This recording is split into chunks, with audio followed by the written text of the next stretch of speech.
Chers amis, chers passionnés, petits et grands, bonjour à toutes et à tous, soyez les bienvenus dans votre nouvel épisode du Saviez-vous. Aujourd'hui, direction le parc Disneyland, et plus précisément Main Street USA, à la découverte d'une boutique que beaucoup d'entre nous, gourmands, connaissons bien. En effet, direction la boutique Boardwalk Candy Palace.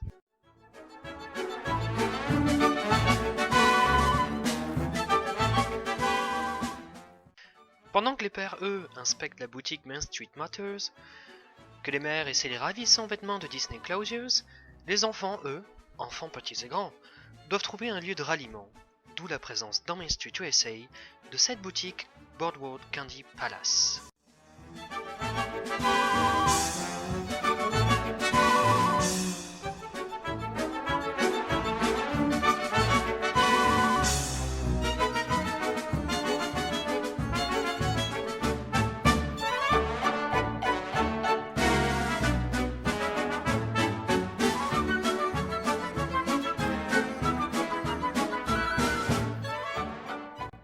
Et oui, c'est le vrai paradis des gourmands. Alors faites-vous plaisir, vous pouvez retrouver dans cette boutique... Une larve bien grasse. Non, Timon, pas de larves ici, mais plutôt confiserie, pâtisserie sucrée, ou autres mets qui sauront régaler vos papilles. C'est délicieux.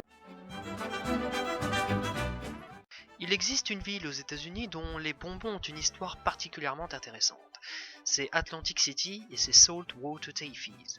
Cette spécialité naquit lors d'une inondation de la fête foraine d'Atlantic City, la mer ayant imbibé des bonbons dits classiques.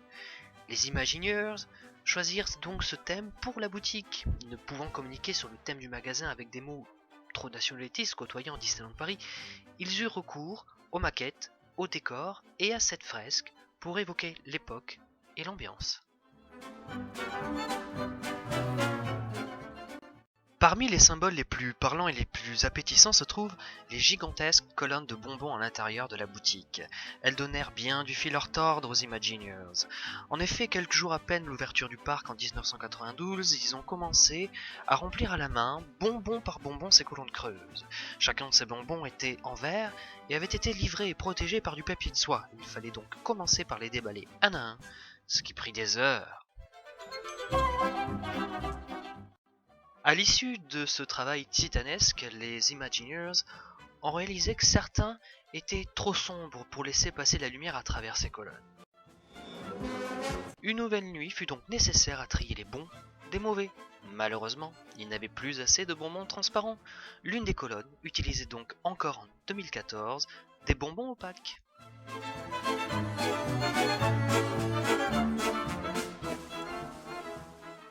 Beaucoup d'autres secrets caractérisent également cette boutique, mais ça sera à vous de les découvrir. Notre voyage au royaume des gourmands de Boardwalk Candy Palace s'achève désormais. Merci de votre fidélité et à très vite pour un nouveau numéro du Saviez-vous ?